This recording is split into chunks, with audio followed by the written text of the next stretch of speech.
നസ്രായനീശോ ഉയർത്തെഴുന്നേറ്റു, ഹല്ലേലൂയ പാടാം. മോക്ഷപ്രകാശമാ മിശിഹായ ഉയർത്തപ്പോ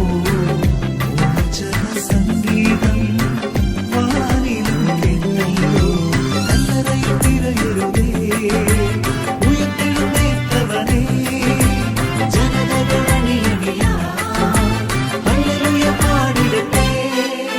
യേശുവിൻ്റെ ഏറ്റവും പ്രിയമുള്ള കുഞ്ഞെ, യെശയ്യായുടെ പുസ്തകം 49 അധ്യായം 16-17 വാക്യങ്ങൾ. നിന്റെ മതിലുകൾ എപ്പോഴും എൻ്റെ കൺമുമ്പിലുണ്ട്. എപ്പോഴും നീ അന്നന്ന് അഭിമുഖീകരിക്കുന്ന പ്രശ്നങ്ങൾ, ഭാരങ്ങൾ, നിന്റെ മുമ്പിലെ കടമ്പകൾ, നിനക്ക് കടന്നു കയറാൻ പറ്റാത്ത മലകൾ, കുന്നുകൾ, ഭാരങ്ങൾ, ഇവ എപ്പോഴും എൻ്റെ കൺമുമ്പിലുണ്ട്.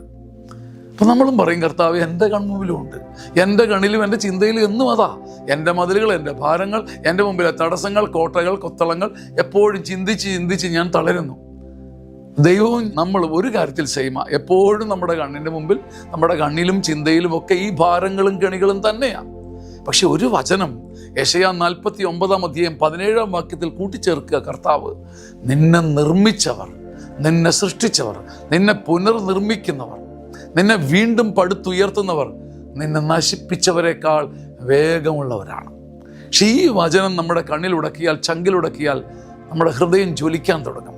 നമ്മളെ തകർത്തെറിഞ്ഞവരെക്കാൾ, പൊടിച്ചകറ്റിയവരെക്കാൾ, പൊടിച്ച് പറത്തിയവരെക്കാൾ, ധൂളിയായി പൊടി പോലെ ചിതറിച്ചവരെക്കാൾ വേഗമുള്ളവനാണ് എന്നെ ഗാദർ ചെയ്യുന്ന ദൈവം. യെശയ്യാ 49 അധ്യായം 16-17 വാക്യങ്ങൾ. കുഞ്ഞെ, നിന്റെ മതിലുകൾ എൻ്റെ കൺമുമ്പിൽ, കണ്ണിലെപ്പോഴും ഉണ്ട്.